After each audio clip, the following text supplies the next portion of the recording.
ইশরাকের শপথ ইস্যুতে কথা বলছিলেন তার ব্যারিস্টার এবং এই একই ইস্যুতে নির্বাচন কমিশনের ভূমিকা উদ্বেগজনক বলে মন্তব্য করেছেন প্রধান বিচারপতি ডক্টর সৈয়দ রেফাত আহমেদ। দক্ষিণ সিটির মেয়র পদে শপথের বিষয়টি নির্বাচন কমিশন দেখবে বলে লিভ টু আপিল নিষ্পত্তি করেন সর্বোচ্চ আদালত। মেয়র হিসেবে ইশরাককে শপথ না পড়ানোর রিট খারিজের বিরুদ্ধে লিভ টু আপিলের শুনানিতে অবস্থান ব্যাখ্যা করেন নির্বাচন কমিশনের আইনজীবী। জুলাই আগস্টের পর গঠিত ইসি কিভাবে তাদের প্রমিস ভাঙল প্রশ্ন তোলেন আপিল বিভাগ। ইসি কেন এ বিষয়ে আইন মন্ত্রণালয়ের মতামত জানতে চাইল তাও প্রশ্ন রাখেন সর্বোচ্চ আদালত। এ বিষয়টিকে লিটমাস টেস্ট উল্লেখ করে প্রধান বিচারপতি ইসির কাছে জানতে চান এই কমিশন কিভাবে আগামী জাতীয় নির্বাচনের আয়োজন করবে।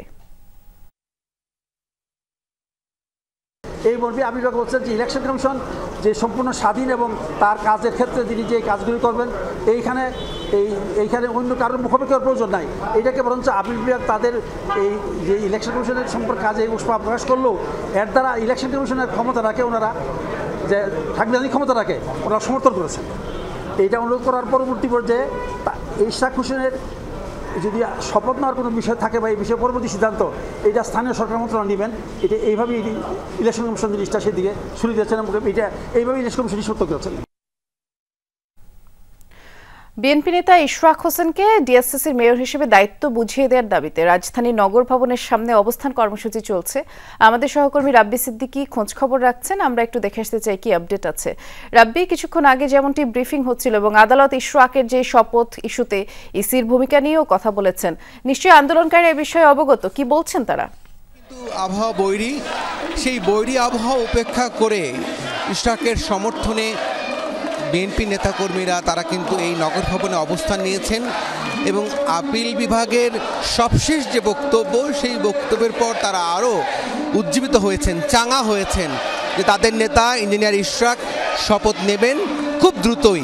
এবং সেই দাবিতে নগর ভবনে সকাল থেকেই ইঞ্জিনিয়ার ইশরাককে মেয়র হিসাবে চান, এই নগর ভবনে তিনি মেয়র হবেন, শপথ নেবেন, এই দাবিতে এই আশায় বিএনপি নেতাকর্মীরা তারা এখানে অবস্থান নিয়েছেন, স্লোগান দিচ্ছেন, বিক্ষোভ করছেন এবং সেই সাথে দ্রুত এই আপিল বিভাগ, নির্বাচনী ট্রাইব্যুনাল, হাইকোর্টের যে রায় আছে সেটি যেন অবিলম্বে শপথ পাঠ করায় এবং সেই সাথে সরকার যেন আন্তরিক হয়।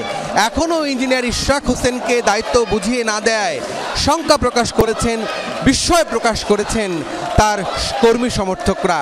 এবং আজকে দেখেছি যে এই যে অবস্থান টানা কয়েকদিন ধরেই চলছে, এখানে আসলে এই দক্ষিণ সিটি কর্পোরেশনের শুধু বিএনপির নেতাকর্মীরা নয়, আছেন কিন্তু এখানকার যারা নাগরিক, যারা বাসিন্দা, ভোটার, তারাও চাইছেন এই নগর ভবন সচল হোক।